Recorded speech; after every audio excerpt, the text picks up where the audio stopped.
For those who competed decades ago, speeding down highways, through towns, country roads.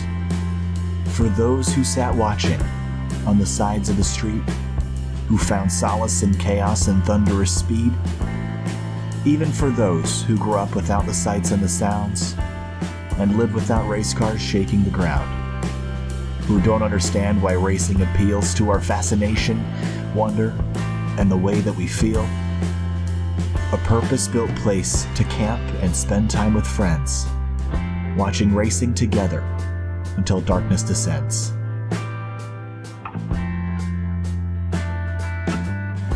Though no longer do the streets rumble and roar, there's a place just for this, a park to explore. A road racing circuit before the assault. The 4 twisting, beautiful miles at Elkhart Lake, Wisconsin.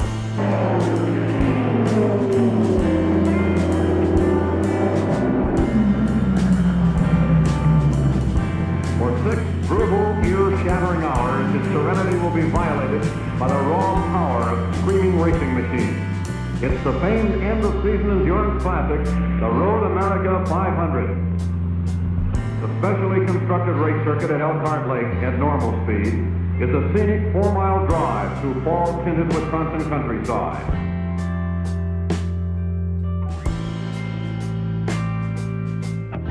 Hidden by forests near Elkhart Lake, not a path nor a trail, but a road meant to race. In a town too quiet, the refuge we seek, Road America, the racetrack, the National Park of Speed.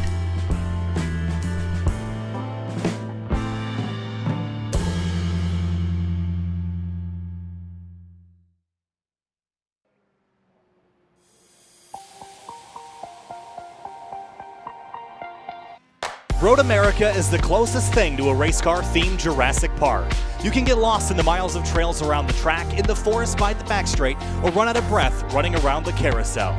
This 4-mile behemoth of a road course takes no prisoners, but hosts the 3rd round of the Indy Elite Series, and it's the first road race of the season.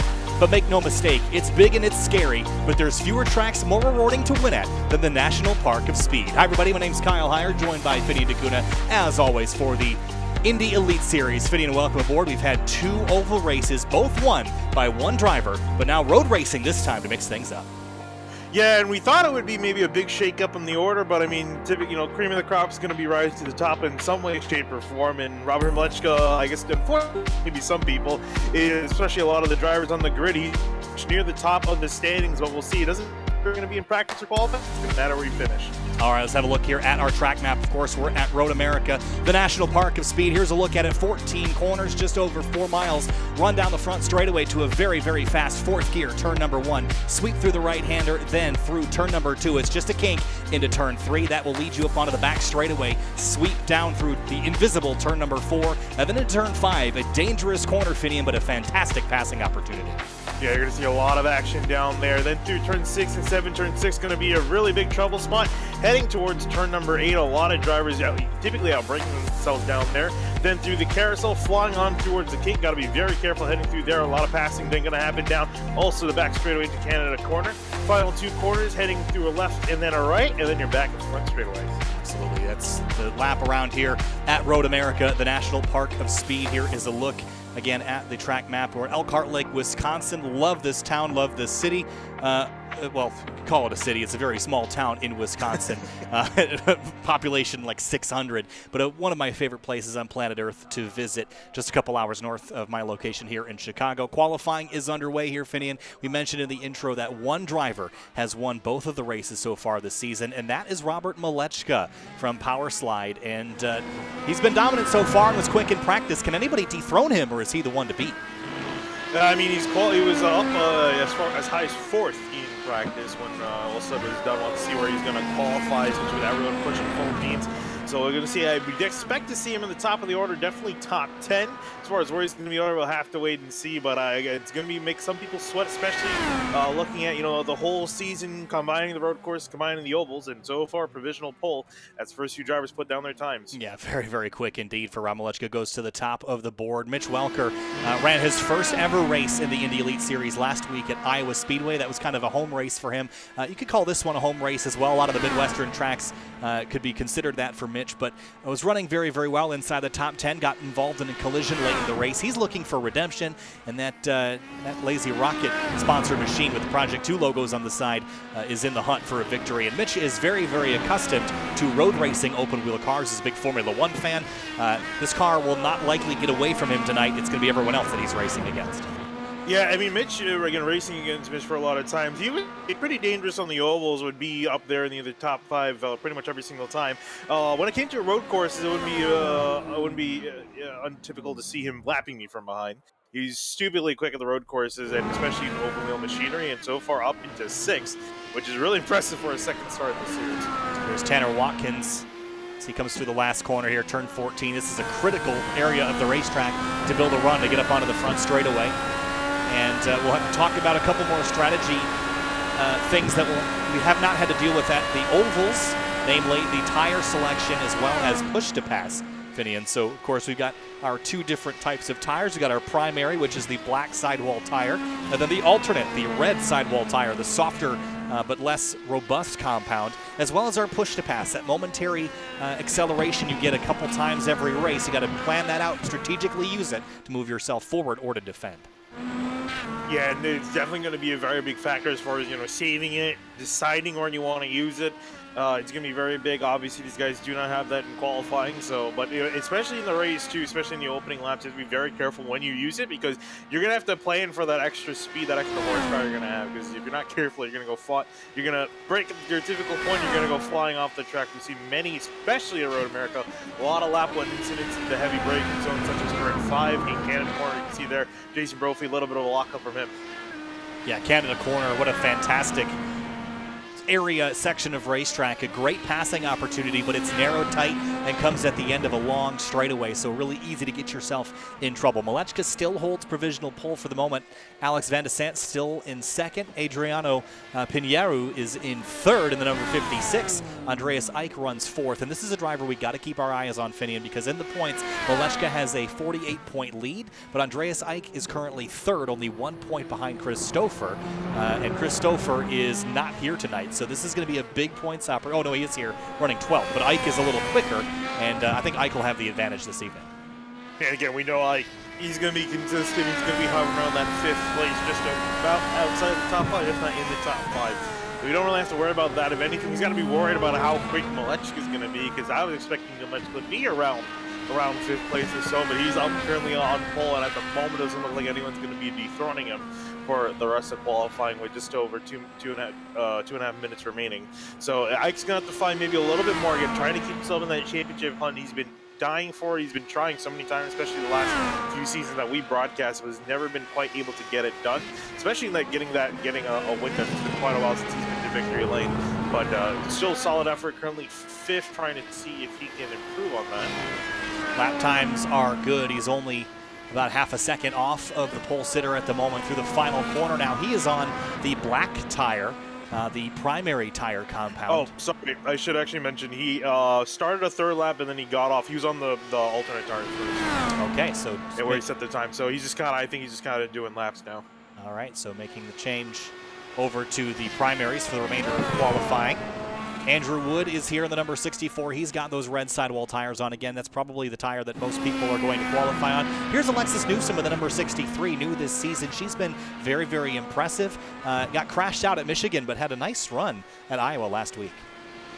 Yeah, really solid run. I forgot where she finished. I think 8th or 7th is where she ended up. But it was a really solid effort. And I mean, if she probably would be kicking herself, she would have been pretty good place points-wise had she not crashed out at Michigan. But, still got a lot of races to go. Here's Julian Altena, the number 71, down into turn number 1 on a flyer. And whoa, big moment at the exit of turn 1. Can he gather it back up? He does. That was awesome stuff. Yeah, Austin Stubble lost a lot of time, and he's not going to have enough time left for a second attempt, so he's going to be qualifying at least 26th or worse. But wow, that's a great save. Yeah, that's an understatement of the century. Have a look at this. Comes on corner exit, gets a little bit too much on the curb, kind of skateboards over it, and then snaps back to the left and manages to gather it back up. Great driving there, but one of our keys to the race, and we're going to talk about it a little bit later, is the early shenanigans, getting yourself in trouble on the opening lap. The last 2 times that we've raced here at Road America, we've had an opening lap crash and a full course caution. So getting through lap 1 is going to be crucial tonight. And that big oversteer situation, fine on your own. When you put yourself in a pack of almost 30 cars, that could spell trouble. Yeah, and we've seen a lot of the yellows really happen because of that little short streak between turns 1 and 3. It just gets so narrow, the walls get so close to each other that it's so hard to avoid any other cars. And one guy goes spinning, you pretty much have to jump on the brakes because there's no way you're going to be able to avoid it at speed. And we've seen a lot of full course help happen because of that, and we'll see if a full course will happen. That could affect the pit strategy here as qualifying wraps up. Qualifying is complete. Rob Malechka on pole. He is batting 1,000 so far this season in terms of where he is at the ends of every session. First in the last 2 races and starting first in race number 3 of the season. Just about ready to head down to the racetrack in just a moment's time. And when we head down there, we're going to bring you through the starting lineup. We'll have a look at the weather briefly, though, here, Finian. The weather is about 80 degrees in the air, but 116 track temp. That's pretty toasty and could contribute to some early tire wear. Yeah, and also if the tire wear is high too, it's also going to make these cars pretty slick. So when you get towards the end of the tire life, you're going to have to be really careful. I just went up to 117. You're going to have to be pretty careful because it's going to be a little slippery for these guys. If you're not careful, you can see a few guys spinning off the track if they push the tires a little bit too hard. Quick notes on where we are today. Elkhart Lake, Wisconsin. Population just about 1,000 people. Constructed back in 1955. Before that, they raced in the streets very similar to Watkins Glen. And Road America is one of only a handful of tracks in the world that retains its original configuration from when it's constructed. Lots of history, hallowed ground here at Road America. Time to go through our starting lineup just after we do our keys to the race. Early shenanigans, Finney, we mentioned it in qualifying. Get through lap 1. That is the first challenge on everyone's docket tonight. Survive that opening lap. Yeah, absolutely. You really want to make sure you keep yourself towards the end, especially not just taking yourself out of the race, just avoiding any damage. It's so easy to damage a wing or both the front and the rear, so want to be careful and try to avoid as much damage as possible. Also, want to use your rubbers. You have a bunch of tires. You have 2 different sets of tires, the alternates, the faster, wear it more. You got the prime tires. Can last a little bit longer, but are slower. So you have 2 different choices. Got to use them to your advantage, especially because both these guys, you have to use both compounds at some point in the race. So when you use them, it's going to be a big deciding factor. And the final key to the race, Malechka versus the field. When you have a guy that's this dominant this early in the season, you have to think about, is it us versus him? And I think for most of the field, they're beginning to realize that Power Slide Motorsport number 91 is perhaps the favorite. Malechka is, as I mentioned, batting 1,000 so far, is starting on those alternate sticky tires. As we'll get an eye on the tire selection here in a moment, but Robert's going to be really, really hard to take down here. All right, now let's go through the starting grid. Time to bring you your starting lineup. On row number 1, Finian, it's that number 91, Robert Malechka with a 143.205. Alexander Van de Sand on the outside of row 1. He starts in second. Yeah, then we go back to row number 2, Adriano Pinheiro, going to be starting in third in the 56, if I'm not mistaken, first start for him in this series. Andrew next to him in 64 in fourth. And in row number 3, starting in 5th, Brian Carey's number 79. Andreas Eick, third of the points, starts 6th in the race in that number 76 car. Jason Brophy lined up in 7th in the 88 machine. Next to him, Mitch Welker in the 16, going to be starting back in 8th. In 9th place, Chris Fowler in the number 20 with a 144.079. 3/10 behind him, Alexis Newsom in the 63. She starts in 10th. Matt Houston is going to be starting in the 66 car in 11. Next to him, Ryan Murray in the 11 is going to be rolling off in 12th. In 13th place, Matt Hollaba starts in the 02 with a 144.798. 1/10 behind him, not quite a full 10th. Chris Stouffer starts 14th rather in the number 13 car. David Adams getting lined up in the inside of row number 8 can't count. Joe Branch being lined up on the outside of it, 16 and 20 car. In 17th, Greg Forsyth in the number 27, alongside AJ Musselman in the 54. He rolls off 18th. Row number 10, Lee 100, we line up in 1982. Next year, Tanner Watkins, a little bit further back than I would expect for Watkins. Back in 20th in the 24 car. 21st, John Downing in the number 21 car. Tony Showin starts 22nd in the number 31. Jeffrey Wallace is going to be lined up in 23rd in the 99 car. Paul Diaz is going to be lined up in 22 in 24th. And in 25th place, Dan Ench in the number 52. Jacob Oster starts 26th. No qualifying time for Jacob in that 09. Yeah, then we find the rest of the non-qualifiers. Julian Altona, we saw go for a wild slide in qualifying off of turn number 1 to roll out to 27. Evan Adams going to be lined up in 20 next to him, and then Doug South in 29th going to be rounding out your field of 29 cars tonight. So there is a good look at your starting lineup. And in terms of tire selection, kind of a mixed bag here in the opening going. The front row is on the alternates. Row 2 is on the primaries. Row 3 is a mixed bag, as is row 4 and row 5. So I think we're going to see a really interesting tire strategy. Again, fuel should take you, what, about 10 laps here, Finney, and you'll be pitting at least twice in this race, maybe a third time, depending on how, if we get a caution at any point. And that is going to be key. If we get a caution flag early, man, it's going to be very interesting to watch teams crunch numbers and figure out how to optimize their strategy tonight.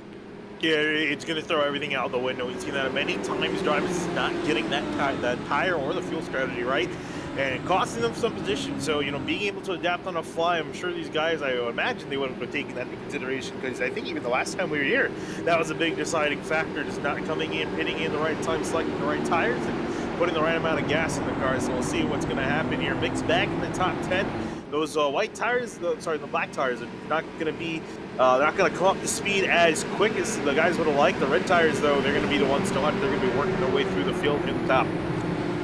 So 28 laps if this goes green from start to finish. That's about 48 minutes. It's a short sprint race here at the National Park of Speed.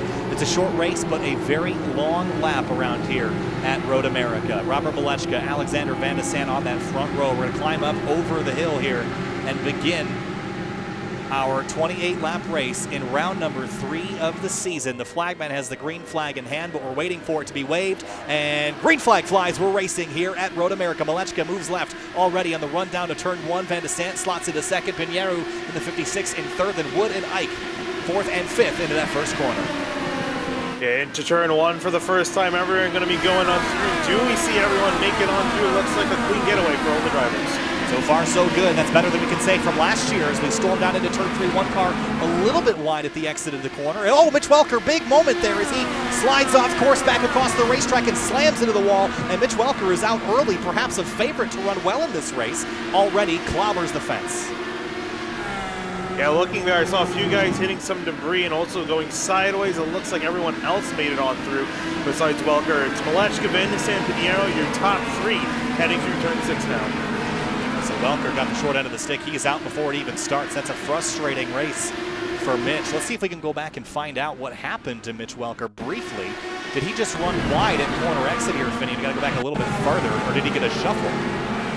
Yeah, he was trying to hold on to that car for a while. Oh, he got hit. He had a little bit of a side tap.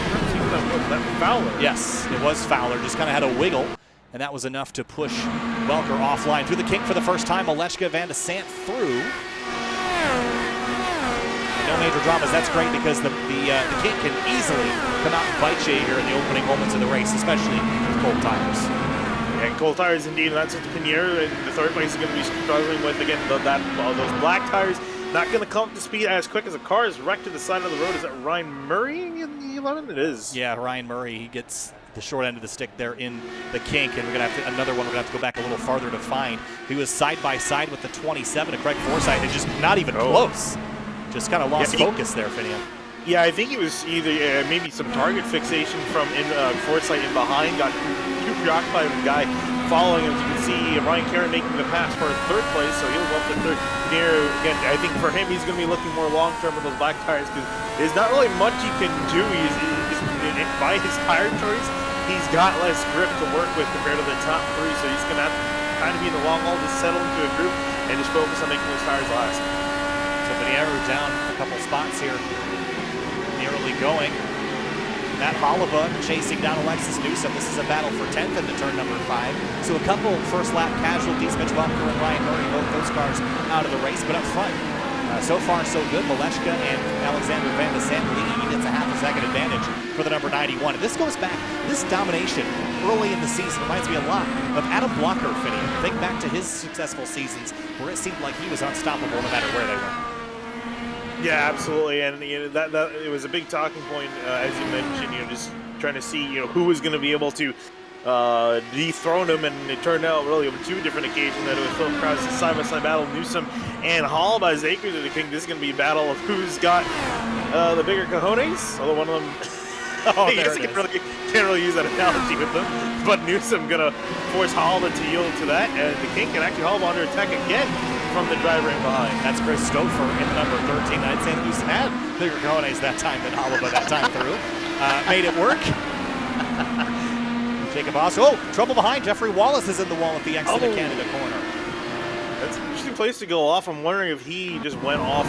Yeah, typical thing. He's trying to get on the track. No traction, flying a little hard. Yeah, that's another casualty early in the race. Just trying to find the limits of adhesion. But Maleshka has not sprinted out to what I would call a definite advantage here early. I mean, he's got a half a second lead, but it's not enormous. Van de Sant's keeping him honest here. Yeah, Van de Sant is definitely keeping honest and getting a little bit of a toe, not really too much. And also, no, Van de Sant not even used the push pass button once. Maleshka has used it once. He's got 9 uses in, carry 8 uses left. These guys, again, as mentioned, they have up to 10 push pass uses for the entirety of the race. See Halba and Stouffer go at it into turn number 5. Halba going to go a little bit off the track to use that extra speed. He's going to gain off the track, trying to hold through turn number 6. David Adams waiting in the wing, trying to bounce. Adams had a rough week last week at Iowa. Found himself in the wall on the opening lap, and pretty much had the rest of the day in misery. Wanted to put our eyeballs on Jacob Oster here for a moment because he started this race all the way back in 26. He's up to 16 plus 10 for Team I5G here in the early going. That's only in 3 laps. Imagine where he can be 10 laps from now. Yeah, I'm sure he's happy with the way this opening stint went. Again, he's still got a lot of work to do, starting all the way back down the order.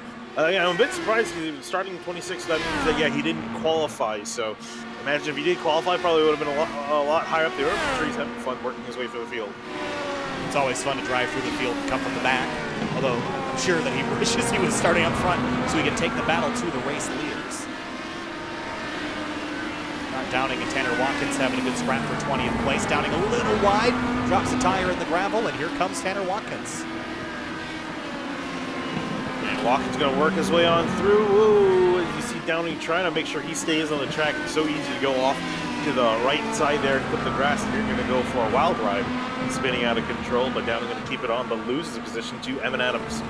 Evan Adams jumps up to 21st place. Alexis Newsom had some pressure from Holiba, but now she's gotten her IR-18 focused on the back of Matt Houston's car. Houston, the 63, started in 11th up to 9th, and now has Newsom tracking him down here on the run down. Yeah, Houston, I think, a little bit intimidated. I think he's already using the push pass, trying to, I guess, keep his distance from Newsom. Also trying to catch Chris Fowler up ahead. He's already used up 3 uses this race.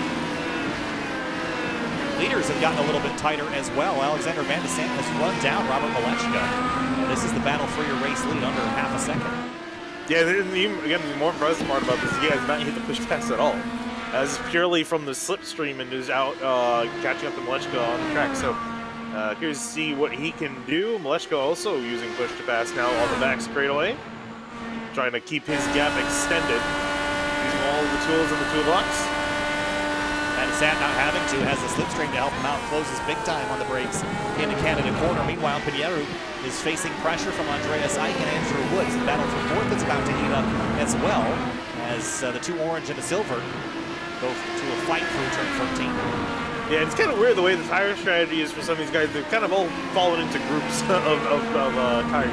So top 3 all on the red tires, and then on the everyone from 4th through 8th is on the black tire, oddly enough. Here comes Ike to the inside. Goes by Pinheiro in the number 56 and moves on over in front of him on the run down in the first corner. Oh, it takes out a cone in the process.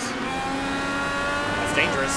When you do that, Finney, you can easily get that cone trapped in the front wing assembly, and it becomes very difficult to remove. It is very difficult to remove, and you will notice it will affect how much downforce you have. So you can easily, many times you'll see a guy go flying off the corner when they have a cone lodged in there. You see to the inside goes Jacob Oster on the inside of Joe Branch. Not quite able to complete the pass. It's going to be a drag race for both these guys heading to turn 5. It's going to be a fun one. Team I5G versus the number 28 of Joe Branch. 180 plus miles an hour into turn 5. Who brakes later? Who's braver? Oster around the outside. Wow. Can he make it stick? He does. Up to 15. Easily able to get it done. Doesn't even go off the track. So excellent move there for the number 09.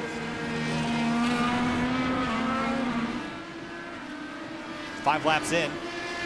And Malechka still only has a 0.6 of a second advantage. Brian Carey is not that far back either. Was a little slower than these front two, but certainly not out of the question. When do you come to pit lane if you're out front here, Finian? Are you going to run the strategy where you kind of run the gas out first, or are you worried more about those red alternate tires potentially wearing out? Yeah, so I mean, these guys can go about 10, 11 laps, really depending on how much you're pushing the car, and even using the push pass. Because when you use that, you're going to be burning up more fuel with that extra power. But so you're going to go about anywhere from about 9 to 11 laps. Ideally, especially when you're on the red tires, you may want to go only 9 laps. You can do 9, 9, and then 10, adding up to 28. Or you can try to go maybe a little bit longer with the black tires. Again, I'm thinking you're going to want to come in as soon as you can. You won't really stay out much longer. I think the undercut's definitely going to be worth a lot more for these guys. Aero and Andrew Wood fighting for 5th. The 64 car we haven't talked about a lot so far this race. Dropped a couple spots from the drop of the green flag, but has both of those spots still firmly in sight there. Yeah, trying to go to slipstream on Pinheiro and even using the push-to-pass system. See if you can get a leg up on the 56. Will he get the inside by turn 5? Gonna have a look. She's gonna try to outbrake him a little bit. Pinheiro leaves the door open, and Wood will try to slide up the inside now. But I think Pinheiro left room at the apex, and that's what gave Wood the door on exit to go for the pass. Yeah, he went a little bit off the track too. Was on the curbs, lost traction, and that definitely didn't do him any favors. Has a little bit of a run heading to turn number 8. Can't quite get anything present, so Wood gonna hold on to the position for now. Greg Forsyth and Jacob Oster. This is now for 14th place. Here comes Oster into turn 8. Forsyth leaves the door open at the apex, just like we saw Wood down in turn 5. This is a good battle here. Yeah, and the run through the carousel for both these guys. Oster running a little bit of a tighter line than Forsyth. And now, as they head through the kink, going to have a bunch of slipstream. Really got to watch out for the little bit of dirty, or not a whole lot with these cars, so he doesn't even have to actually lift at all. Now in the big run heading towards Canada Corner. Not enough of a run, though, as he's going to still be behind. Oh, but Forsyth a little bit squirrely on the brakes. Oster went through the corner, had a great run through the corner. Not able to do anything, and there you see Robert Malechka first run down pit road. Yeah, leader on pit lane, and that is a little early, lap number 7. But he wasn't getting anywhere in relation to Van de Sant, so maybe that's not a terrible idea to come into pit lane and make your tire change now. And Matt Hollabuzz also on pit lane, so it is looks like AJ Musselman, he has already made a pit stop here. Combined with the other 4 drivers, Wayne Hunter on pit lane. He's been here for a little while. I'm not sure if this car got damaged or what here, Finian, but didn't see anything happen. I feel like we are almost inclined to go back and find out. He just came to pit lane and has been there for a while. Who's that? Sorry, that is Diaz? Wayne Hunter in the 82. Oh, Wayne Hunter. Yeah, I'm not sure when that happened. Interesting. Yeah, so only a few guys coming down. Malechka, looks like what? Malechka, Hollaba, and also looked like he made a trip down pit lane, but didn't box. So interesting stuff. Adriano Pinheiro chasing Andrew Wood after Wood got by last lap. And also a mistake from Malechka. As soon as he came out of the pits, went off the track in turn number 3, lost some time. Oh man. There's a look at it. Go back a little further and see how it happened. Just cold tires. Yes, he was going to say exactly that. Cold tires, and again on the prime tire too. So that's going to push you off. If you're not accounting for that understeer with a slower tire, especially when you're used to the red tire last few laps, it's going to catch you off guard. So that's going to cost him some time. I'm sure Vanderson's going to be very happy with that. Has a chance to take the lead without even having to do any work on track. He's going to stay on the racetrack for now. Curious to see where the lap times stack up once we see a fresh lap from the 91, where that will stack up with the old alternates on the 97. Yeah, again, with Malechka, he only went 6 laps, which has me concerned the fact he may have to pit again, either that or save some fuel on a car wreck in Canada corner. Tanner Walken with some pretty heavy damage. Yeah, that is Tanner Watkins, and that's a pretty heavy hit to the front wing of that car. Let's see what happened. Just locked up the rear brake. Oh, man! Yeah, that's a nasty one. Yeah, locked up those rear brakes, and that is easy to do. But a huge impact, concrete. And that will probably be a lengthy repair for the number 24. Yeah, it looks like he might have avoided any wheel damage, so it might not be too terribly bad. This is to replace the nose assembly, which still is going to take some time. Good battle here between Craig Forsyth and the number 27 and Chris Stouffer in the 13. Stouffer on aging alternates and Forsyth on the primary tire, the black sidewall tire. And looks like he's making ground. David Adams just behind. He's also on the alternates that Stouffer has on, so Forsyth got to the primary sandwich here. Yeah, and this is the thing too, is that now I think the primary tires are going to start to come into their own a little bit. The red tires are going to be getting a little bit worn out, a little bit slippery. And so they're going to have just maybe a little bit more grip than the guys on the red tires if they haven't been saving enough tire throughout the run. Looks up the road, Matt Houston and Alexis Newsom. This battle has not ended. Houston a little wide and sideways there at the exit of Canada. Newsom closes the gap up the hill here. Oh, and Van de Sande, meanwhile, making a trip down to pit lane. Let's see if any one of these two drivers coming off of the final turn, and it looks like both of them making a trip to pit lane. And this is kind of where I would more expect some guys to come down. This is on lap 8, lap 9. So still a little bit earlier than I would expect some of these guys to go. I thought they would take maybe an extra lap or two. We'll see if that's all. Again, these guys maybe probably deciding to come in a little bit early on the red tires, maybe stay out a little bit longer on the black tires. And we'll actually see what they changed to as well. That's going to be very important. Van de Sande out, and he's on the black tires. Black tires for Van de Sande. Where is Malechka coming with a head of steam? And is going to go by. Really? Brian Carey, but not Van de Sande. Oh. So Van de Sande is 2 seconds up the road almost, 1.8. Okay, that makes sense. I thought he's about past Van de Sande. I was like, wow, he had a great run out of the pit lane despite the fact he went off the track. So that will put Van de Sande in the lead for now once this all cycles through. As we jump up front, Andreas Ike, Andrew Wood, and Adriano Pinheiro are now the race leaders, but still have yet to make their first pit stop. Yeah, and even with Malechka too, he's been trying, I think, mitigate the damage. He's already used up 5 push passes, so he's got 5 left for the remainder of the race. We're still got 20 laps left to go. Mike feeling some pressure from Andrew Wood into Canada corner. We get 20 laps to go here on lap number 9. Pretty short race. I expect these guys to maybe go an extra lap here. I could be wrong. You can see them decide just to come in here at lap number 9. And nope, all of them going to stay out one more lap. So they will stay out. Next closest battle on the racetrack is down in 17th, Matt Houston and Jacob Oster. Both those drivers have made their stops. There looks to be about 11 drivers that have not made their pit stop just yet. And the front 9 are all included in that category. John Downing and Dan Ench, the other 2 in 13th and 14th.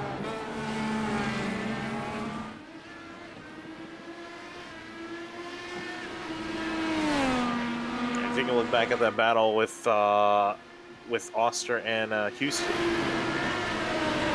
Oster getting a little bit closer to the back. Battle for 17th at the moment. Both these drivers making their stops. Heard Stouffer have a moment here. He ran wide at the exit of 13. Have a look.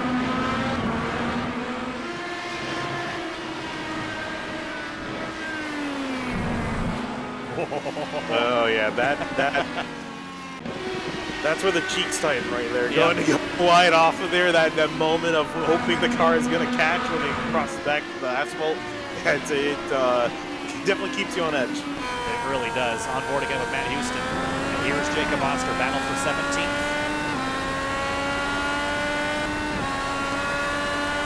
I want to say this would be an easy move to do. We'll see. Austin deciding not to go push the pads. He's going to try to use the draft. Actually, just kind of riding him behind. Late move to the inside, though. And he is so good on the brakes.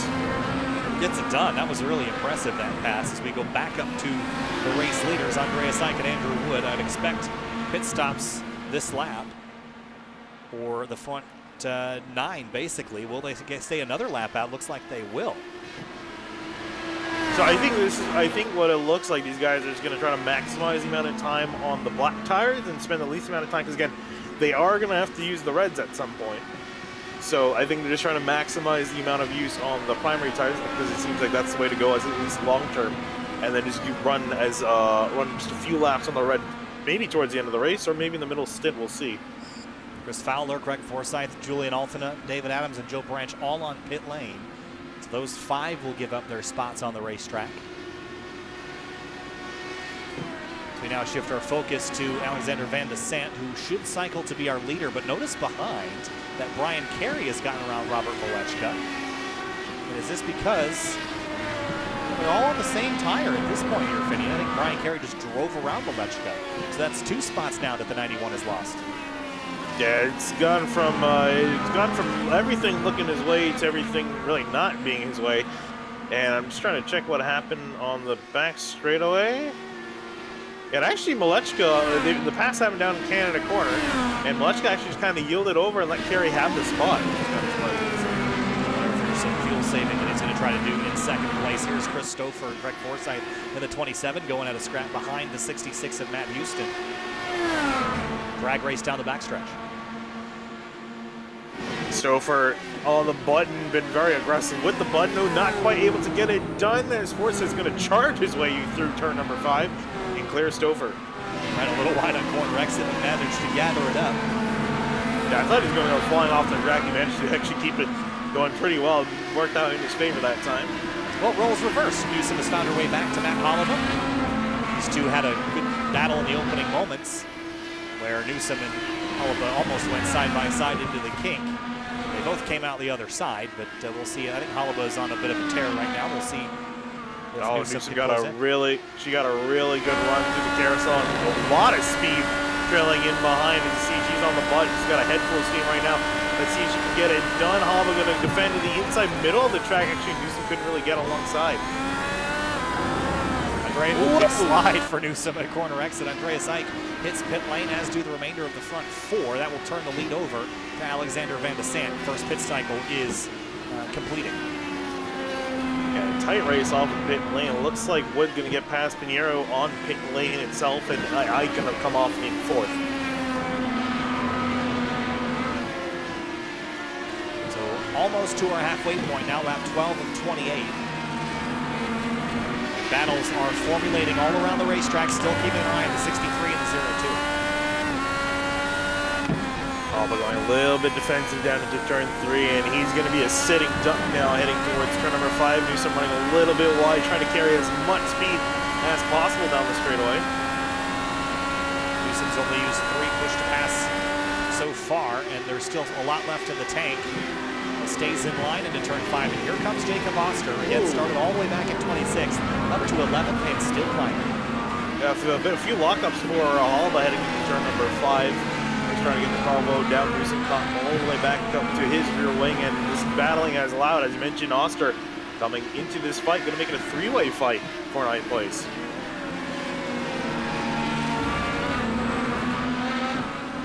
Into the carousel now. This is a high-speed area. That Aero wash can be a distraction here if you're following right in the tire tracks of the driver in front. This is where the balance of your car in those right-hand corners, that's where that will come out. If you've got understeer, you'll feel it there. Then through the kink. Easy flat by yourself in Aero wash. Perhaps it's a little dicey sometimes. Yeah, it's still a little bit of a lip. Again, it really depends on how you have your car configured, as we're talking about. Some of these guys, looks like it doesn't affect them at all. For a few other drivers, it seems like you can definitely feel the effects of it. Newsom's car handling really well in behind Hall, but just hasn't been able to get that pass done. Now Hall's going to not have to just worry about 1 car, but 2 cars in behind. I think Newsom's going to feel the pressure from Oster, and that might light the candle, light the fuse, and Newsom to run up there and burn down Holloway's 9th position at the moment. It's a big distraction to have somebody faster in your mirror and someone slower out the front. As behind them, there's Craig Forsyth and Matt Houston into turn 1. Looks like Forsyth's going to win on this occasion. Going to be put himself in 12th place, and behind there, you see also Julian Altona. Remember, Altona didn't qualify, started all the way back in 27th, up 13 spots. Drop the green flag. Here's Newsom. On Holova, sweeps to driver's left, has a tire in the grass up the inside down the back straightaway and into turn 5. Newsom hard on the brakes into 5. A little bit of a nudge there. Here comes Oster to fill the gap. A little bit of a nudge indeed. Holova looks like he'll slot himself inside 10. Oster not going to be able to take advantage of it. It's a little bit of RG down into turn number 5. Man, watch this as they come down. Newsom was really late on the brakes, perhaps just a little bit too late on the brakes. And just a little bit of contact there. No harm, no foul. Both those cars will be able to continue without any damage, but a big moment there. One of those moments, I'm really glad this car is the new damage model. Although we should probably see Matt Holova flipped up upside down or something. Would have seen him barrel roll into the grandstands at that point. Pretty much. But now he's got to worry about Jacob Oster in behind. And Oster, man, he's been really a hungry hippo. Working his way through the order. Up 15 spots, trying to make it up 16 spots, but not on this occasion. Here's Altona on Houston into turn 12. Not close enough to make it stick, a little too early on the brakes. Great battles around here. This is why I love Road America fitting, especially in an Indy car. So much power, so much grip, and so much braking that it really opens up a lot of passing opportunities. It really does. This track is honestly one of the best tracks in North America doing that. I'm sure there's probably not many people that argue against them. This is a really fantastic track. Puts on a great show pretty much every time it's been here on Sim TV. See Oster trying to outmaneuver Holova down the front straightaway into turn number 1. Gets a great run out of turn number 1. Holova going to be on the outside. Oster trying to throw it up the inside, going to put a wheel in. Keep it tight. Going to clear Holova by the time to get to turn number 3. But now Holova in the slipstream. And Izzy on the push to pass. He's not going to need it. He's got the slipstream. Here he comes back to driver's right. He's going to get squeezed into the grass. 2 tires on the grass down the back straightaway. They touch. Whoa! And they touch again, heading to the brake zone. They touch on the apex. Oh! There goes Holova. Contact with the tires that time, gets shuffled off course. And as Calvin Fish would say, a little bit of RG down. Oh! And in contact between Holova and Houston in turn number 6. It looked like it had knocked the wing off. I don't think it actually did. But here's a look at it again. And that time, I think Oster, just not a lot of room to play with there. I think I'd call that a racing incident. I mean, Oster wasn't that far off the apex, so it's hard to put blame on him for that. But Holova had to make the corner at some point. But either way, Finney, I don't think they're going to agree on what happened there. Yeah, race car drivers never do agree. It's always someone turning to someone. But yeah, no, for Holova. In front of him, Houston, hard in the wall. Wow. Wow, that's a big hit. I mean, we saw some contact between Houston and Holova, but for the most part, it looked like, if anything, Holova would have gotten the worst end of that. His damage reset.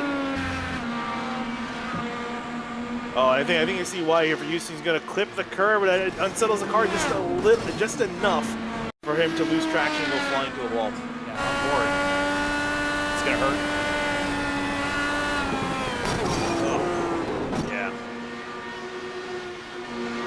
From on board Holova's car, here's what that looked like.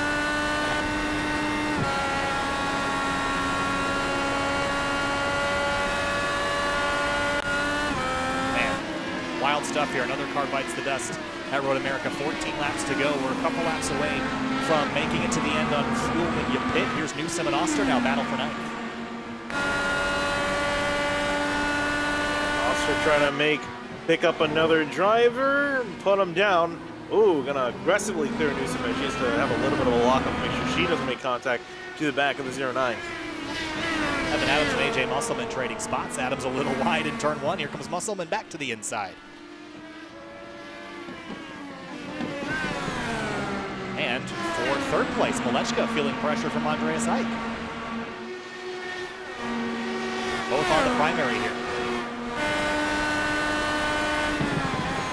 Ike on the button as well. A little bit deep into his braking zone. Yeah, I think Malechka's been trying to save gas, but that just kind of begs the question: how come he picked so early? Because it's kind of put him in a position where he has to try to save fuel. Now looking at his situation, you know, that's going to be really tough, right? I mean, he may have to make a third stop if not going to save a lot of fuel. I mean, he's not saving a lot at the moment because he's actually using push to pass right now. so that's not exactly helping his fuel situation. So what would have been the reason to pit that early? I don't really see the trade-off there. I guess he wanted to get off the red tire. I mean, let's see. So if he pit on lap 6, that means he's going to have to go about 12 laps. Yeah, he's going to have to go 12 laps on both stints, which thanks to some fuel data by Matt Hollowell, who we're looking at just now trying to hold off Christopher, who's going to actually be able to clear him by the time they get to turn number 1. It's going to be tough to get, you have to save a little bit to get 11 laps of fuel, and save a lot more to get 12 laps, so it's kind of interesting to see how Malechka being put in that scenario where he's going to have to really save a lot of gas when he's putting him in position to be passed by a lot of guys, as Hollowell coming back on Christopher, using the push to pass to his advantage, but not quite able to clear. It's going to be a matter of who's going to outbrake the other. Oh, Hollowell number 5. He slipped in 5, and Stouffer backed out just in time to avoid a collision. Now up to turn 6. Stouffer trying to return the favor. Drafted by him, and then Hollowell did the same on the back straightaway. Yeah, it looks like Hollowell was tired of people bullying out of position in turn number 5. Decided to throw it up the inside. Worked for him on this occasion. Now it's a matter of keeping not only Stouffer, but Adam and Joe Branch all hungry and behind him. Been a wild and fantastic race to watch. Here goes Andreas Ike. Past Robert Malechka in Canada corner, and Andrew Wood now has Adriano Pinheiro here. So this is really 3rd through 6th, all in right in the line. Just Brian Carey just up the road, about a 1.5 seconds. Hey, Carey's been having a really quiet race. Hasn't been really involved with too many drivers other than a pass on Malechka. And there's Pinheiro trying to make an aggressive move on Wood as Malechka makes a move on Ike.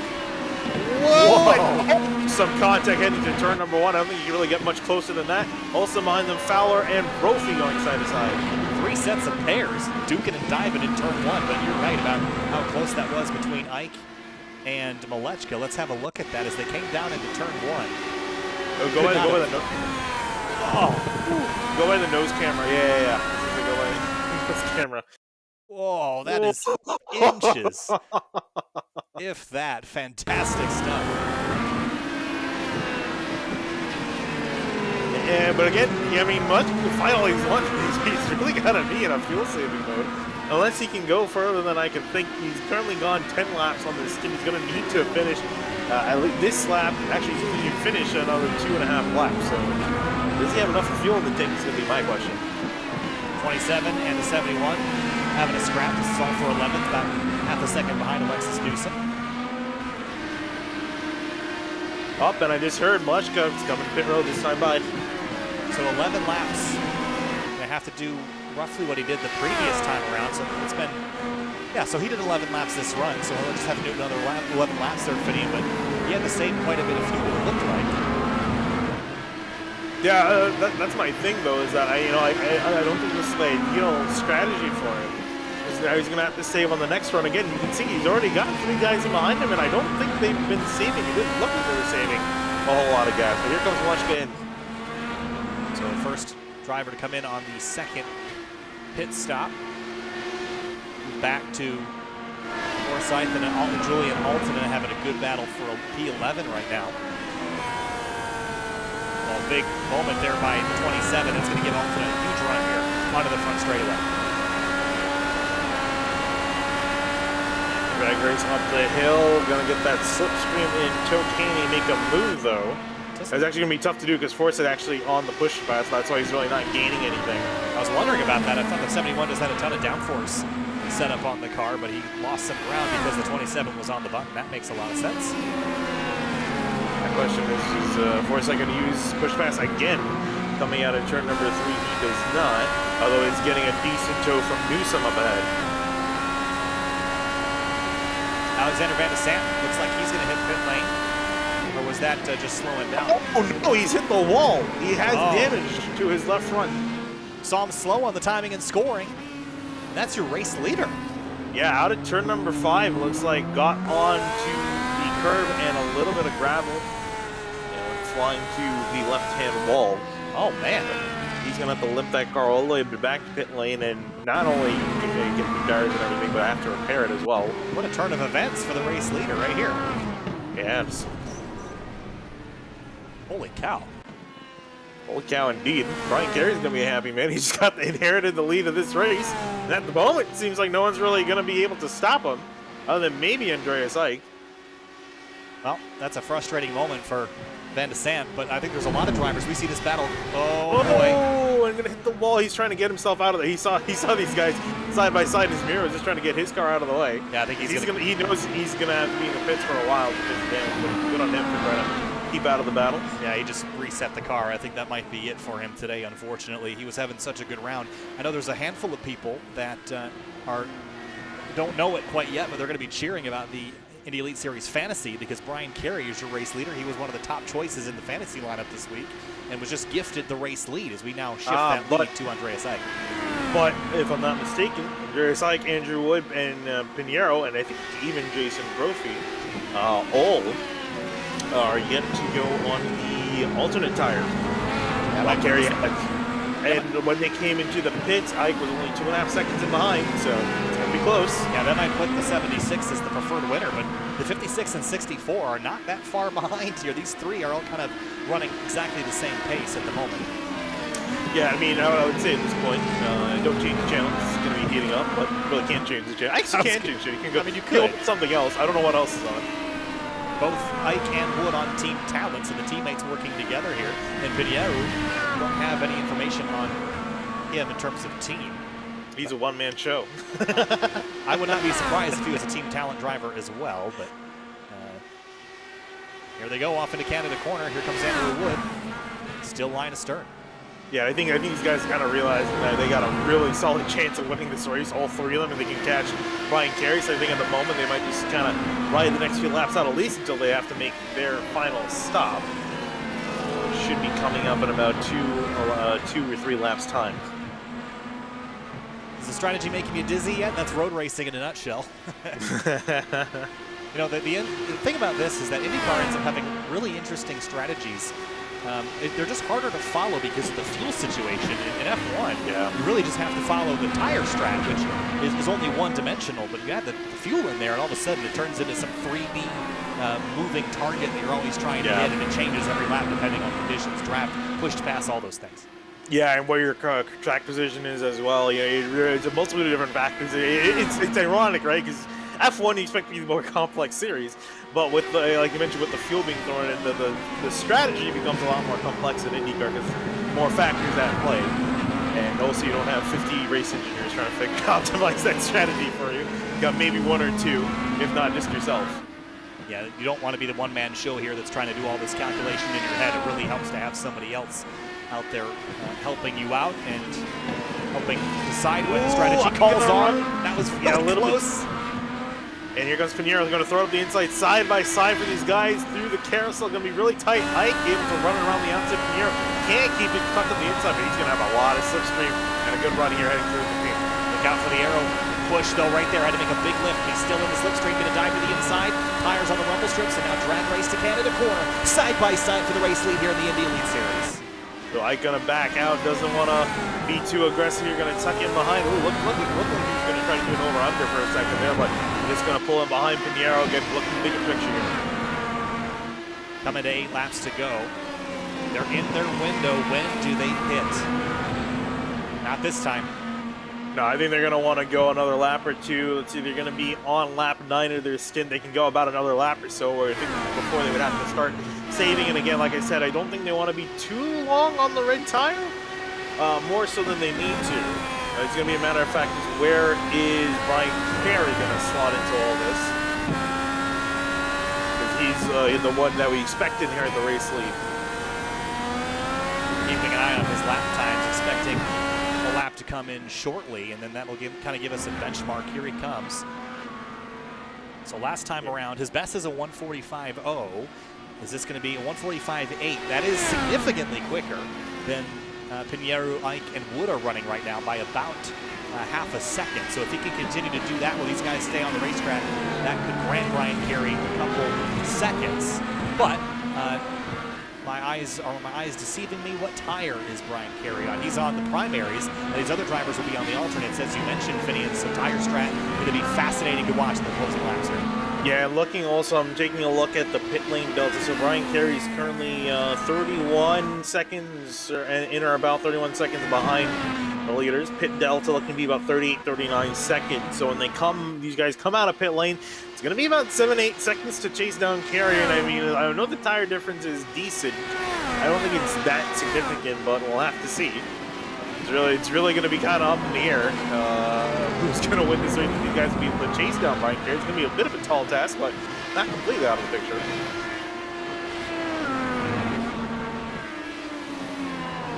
Last corner, last opportunity to pit on this lap, and they're going to stay out again. Here comes Andrew Wood peeling off, differing the strategy from their teammate, and they kind of like this call here, Finian, differentiating to see which one will work better. Yeah, I was going to say, especially, it doesn't really make sense for all three of them, I think, to come in. I was expecting at least one of them to try to pull up a slightly different strategy and get some cleaner air to work with. So Wood going to be using, pulling off this time. I expect Ike and Pinheiro to be in next time by. Brian Carey has 4 push to pass left, and almost as many laps to go, or a little bit more than that laps to go. This time through, can he go even quicker? No, 46.5, that's a slowdown. Yeah, very big slowdown. And just now went past Andrew Wood. There you see Wood coming out of the pit. So actually it's not as big of a gap as I expected. There's Robert Malechka, but Malechka, if I'm not mistaken, is going to have to be, let's see, he came in a lap earlier than Carey. So again, I'm not the fuel situation, not exactly sure from Malechka, but if anything, he's going to have to maybe save a little bit more than being able to outright run down Carey. Well, I will say that 2.5 seconds behind, 2 seconds behind. Regardless of the 91 and Power Slide's potential mistake in the strategy today, they're still doing a good job at running inside the top 5. That would be a good points night for them, Finney. It's not going to be a win necessarily, but I think they put themselves in a good position to win a solid amount of points and walk out of here with the points lead still. I just think they had the pace to win the race. I don't know why they did the strategy that they did. Yeah, I think so too. I think they're going to be maybe looking back at it, probably, or maybe this is a good chance to look at it further ahead and see how they choose their strategy for the rest of the road races this season. Expect Pinheiro, he's going to come on down, and I imagine there is Ike doing the same. Last pit stop for Pinheiro and Ike, and where is Brian Carey? He's down the back straightaway right now. Yeah, and so Andrew Wood, he's brought the gap down to about 3.5 seconds in behind Carey. He does have Malechka to deal with as well. Malechka is going to definitely be a factor in this. So we'll see now, where is Ike, where is Pinheiro going to come out? I expect them to probably be in behind Andrew Wood, because Wood had a lap of running on the fresh red tires there. Both those guys pulling in at the same time into the stalls. Up on the jacks, there's Carey coming up and over the crest. It's going to be 5 laps to go this time. Long front straightaway here, but a very slow pit lane. Going to go by the other cars as they leave the box. And looks like Pinheiro and Ike are going to beat their teammate. Whoa, not quite. Andrew Wood passes Ike. So, but Adriano Pinheiro has put himself in position 1.2 seconds behind Brian Carey. So that 56 car's in position. Yeah, if I'm Brian Carey, I'm sweating a little bit. I mean, he's got, what, 6, oh, sorry, not 5 laps to go, 6 laps to go. And on slightly worn of the slower tire, the primaries. Meanwhile, he's got a guy in behind. Seems to be pretty quick by himself. Pinheiro has been doing a pretty good job on the faster tire. Looking like a losing battle, and Carey's going to have to come up with something to try to keep that 56 car in behind. So drivers in 2nd through 5th, Pinheiro, Malechka, Wood, and Ike, all their pit stops were 7.9 seconds. Brian Carey's was 8.4. That half a second is probably going to prove to be crucial in the last couple minutes of this race, because if he had another half second in the pits, imagine what that would have translated to on the racetrack. Wood and Malechka fighting in the carousel. Wood immediately trying to make a move, and there you see Ike in behind as well. The entire top 5 all within 3 seconds of each other, which is amazing considering we've been racing for already half an hour. Wood, though, trying to see if he can get a run. Malechka is saying nope, and he uses the push pass to keep some distance, but he's only got 1 use left.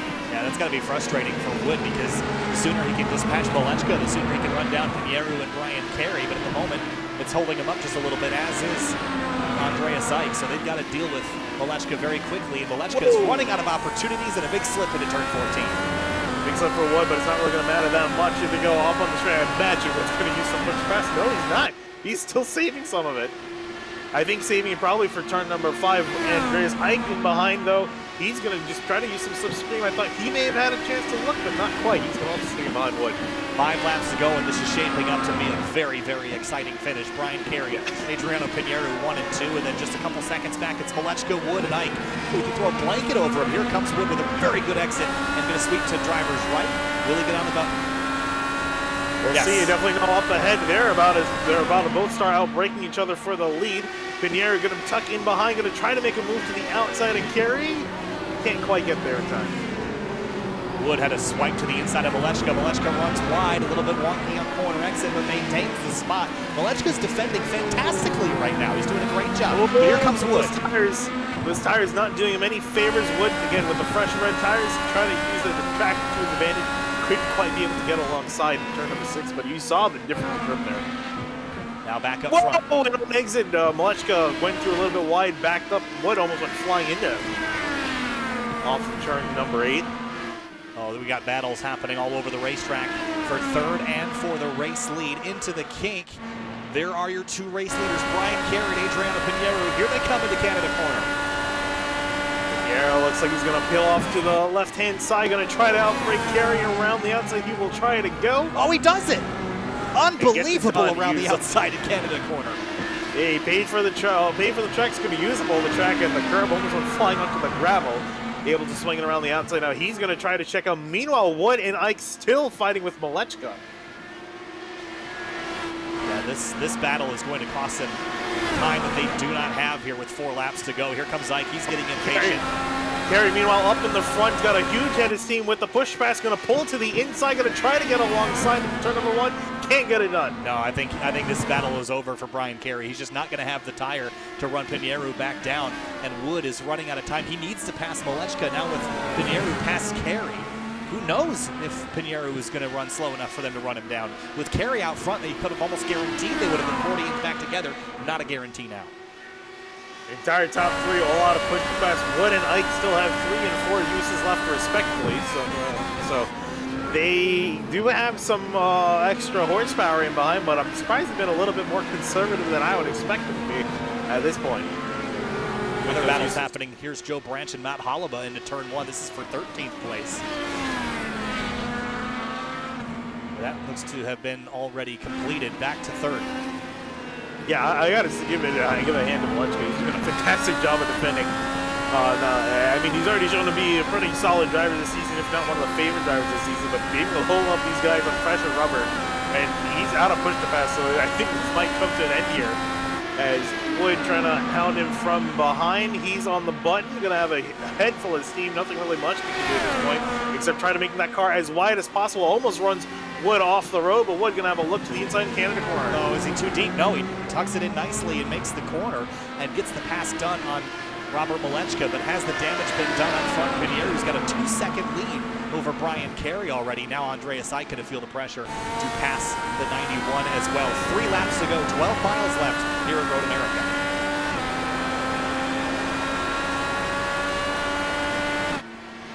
Wood trying to break that draft. Yeah, he's trying to give Malechka no chance to get back past him.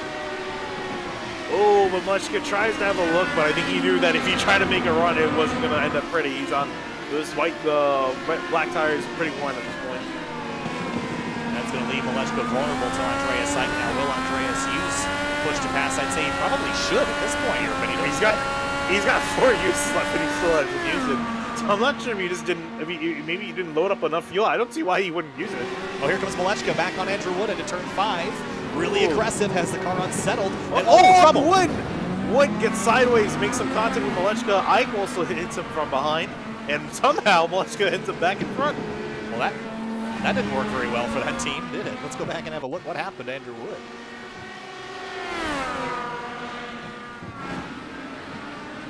Yeah, I think I got a little bit spooked by Malechka. I think went a little bit harder into the corner, tried to counter with the brakes, and locked them up, and around he went for a little bit of a half spin.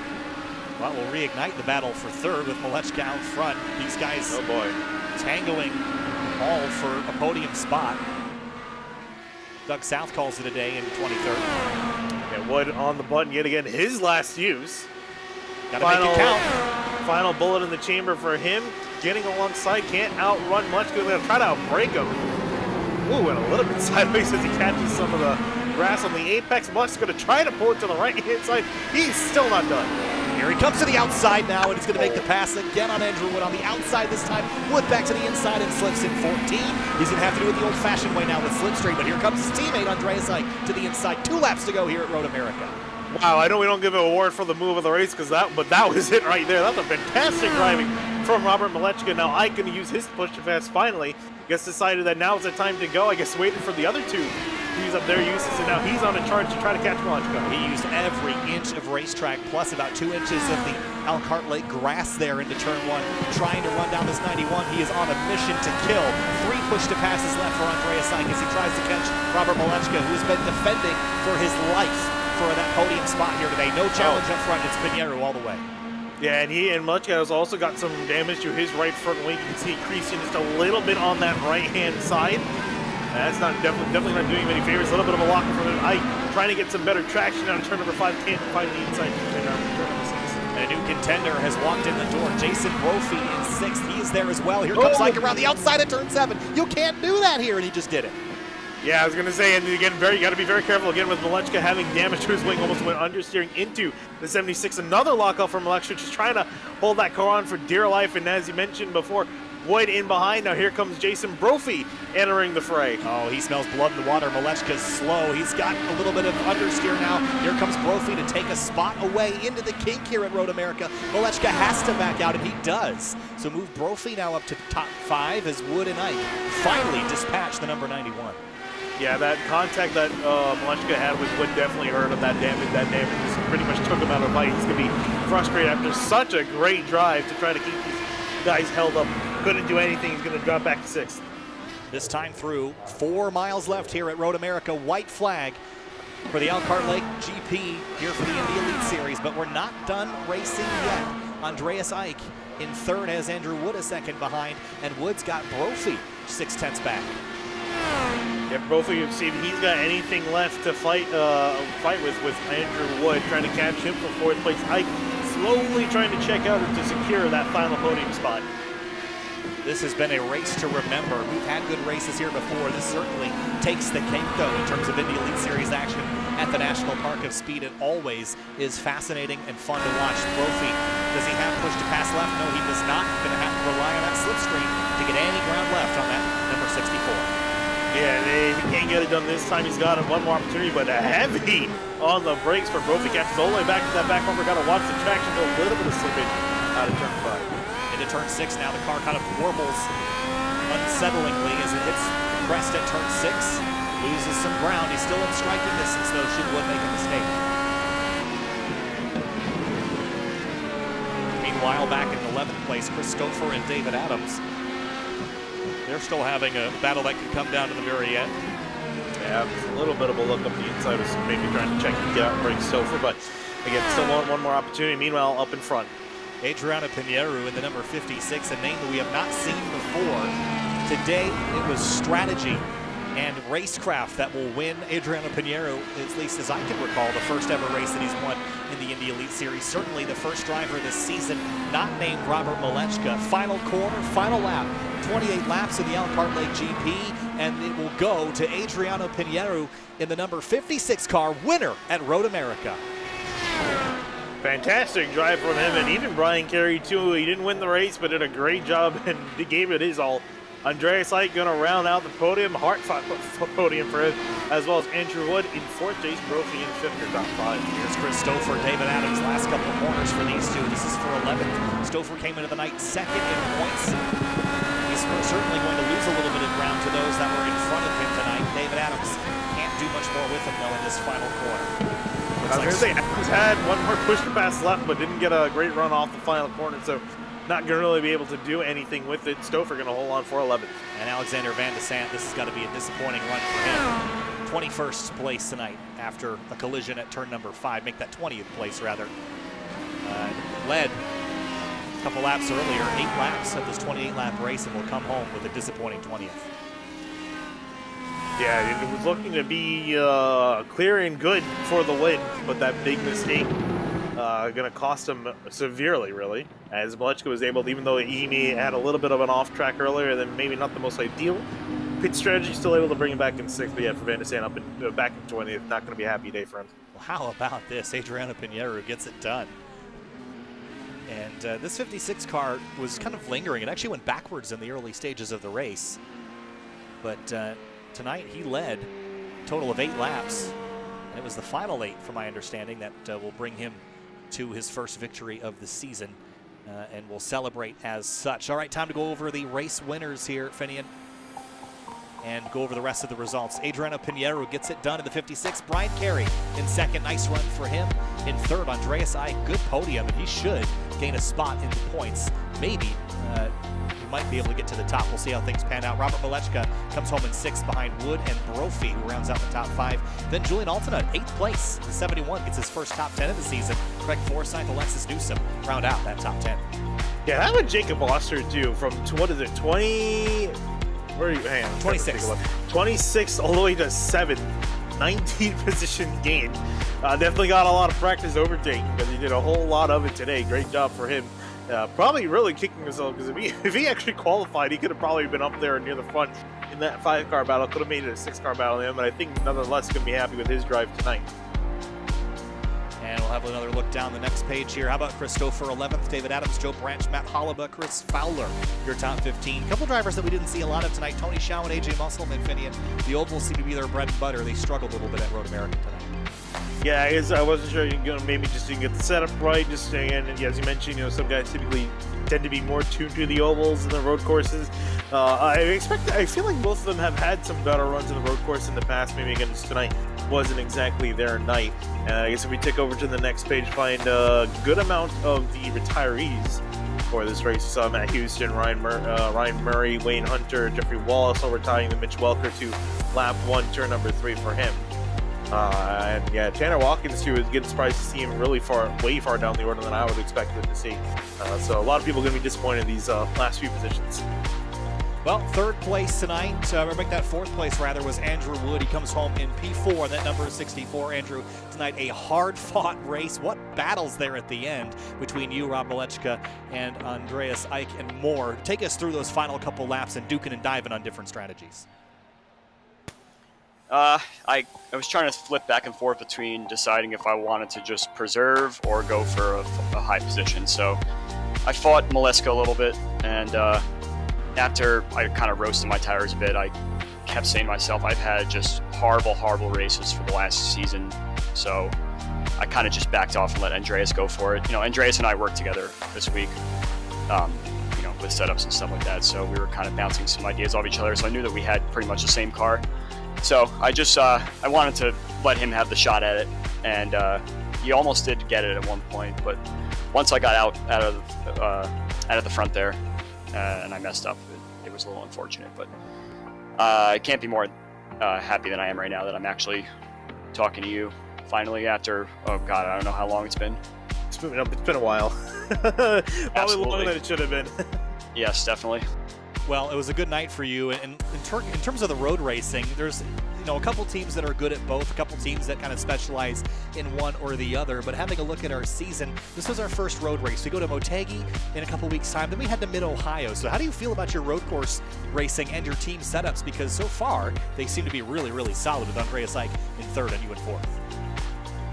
And don't forget Jason Brophy in 5th. He's working with us as well. So yes. Yeah, we were all line astern there. But honestly, Kyle, if you asked me 3 days ago, I told you I would die for a top 10 this race. But I put in a lot of laps on my own, trying to get myself sorted for this race.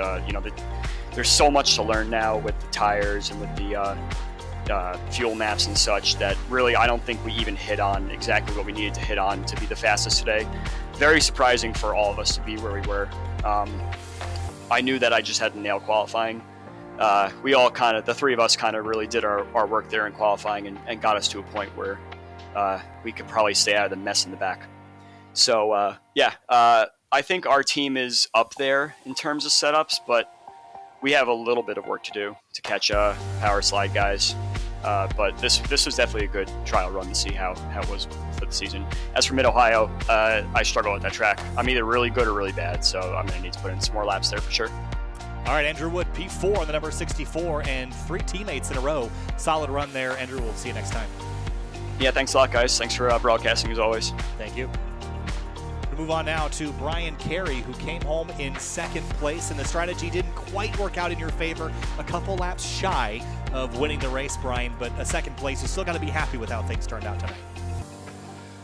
Yeah, thanks, Kyle. I mean, it's a little bittersweet. Like, I mean, I havenent, I was just thinking, I haven't won a broadcast race in any sort ever. So I was like, okay, maybe this is happening.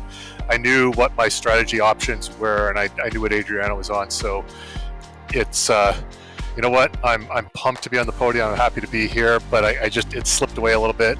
I made a mistake middle of the run. My second stint in turn 3 that, in retrospect, probably cost me the win there. Well, it was a fun race to watch. I think there was a couple of great battles behind you as well. But in terms of the season, it's been a little bit of a rough start. But looking at the road racing ahead and the oval racing ahead, do you think this is when you can get things on track? You know what? I don't like making that prediction because, I mean, as you saw the first couple of races there, I mean, my oval game there seemed to improve, but first race, something totally not my fault, took me out, and last race, just late in the race, a small mistake cost me. So I mean, like, it's there, it's ready to go, but I mean, I just have to just come here every week and execute. So hopefully I can do that. All right, we'll execute. You did today. Second place, Brian. Congratulations. We'll see you in a couple weeks at Motegi. All right, cheers, Kyle. Actually, quick shout out to Karina. I keep not shouting out after I get onto a podium, so she can't hold this against me. And Finian, you look great for 48. So thanks, guys. All right, thanks, Brian. Have a good one. All right, moving on now. How about Julian Alton? Came home in 8th place tonight in the number 71. First top 10 of the season, Julian. How do you like that? Road America, National Park of Speed, 8th place for you tonight. Take us through it. 27th to 8th, by the way. Yeah, messed up qualifying. Should have been inside the top 10 if I look at my practice score runs. But yeah, was a pretty solid start. Just moved my way up the field and had a nice battle with Craig and Matt, and was very nice. A little bit better than I expected, to be fair, from the back, but I'll definitely take that. Well, it was a really strong run, Julian. Motegi in 2 weeks, then we head back to Mid-Ohio. Are you looking forward to the oval in Japan or the road course in Ohio? Both, actually. I like both tracks, so looking forward to both of them. All right, can't blame you for that opinion. Julian, thanks for talking. Nice job. 8th place. We'll see you next time. Yeah, see you. Thanks. All right, and could not get a hold of Adriano to talk to him post-race. Finian, we believe that he speaks English, but has not joined us here in the booth. But we got to wish him a congratulations because that was his first win, at least this season, at least in a long time. I don't think he's been with us for a couple seasons, but very, very well done and played the strategy just right. Yeah, I was gonna say, what a way to enter a series, right? Just show up out of nowhere, win the race. So we'll see if he does show up for a few more races. Maybe I'm not sure if he's just signed up, maybe just to do the road courses. I do hope to see him if we can see him at ovals, because I mean, if his oval pace is anything with road pace, I mean, I think it may be a little bit too late because he missed the first 2 rounds to put up a championship threat. But hey, might still be up there just to get a few wins. And I mean, clearly has some decent pace on the road courses. Had decent pace on the road courses, got it done tonight. The Elkhart Lake GP from Road America is complete. Thank you so much for watching. Kyle Heyer alongside Vinny DeCuna. We'll see you in 2 weeks' time for Twin Ring Motegi on the Oval. We'll see you there.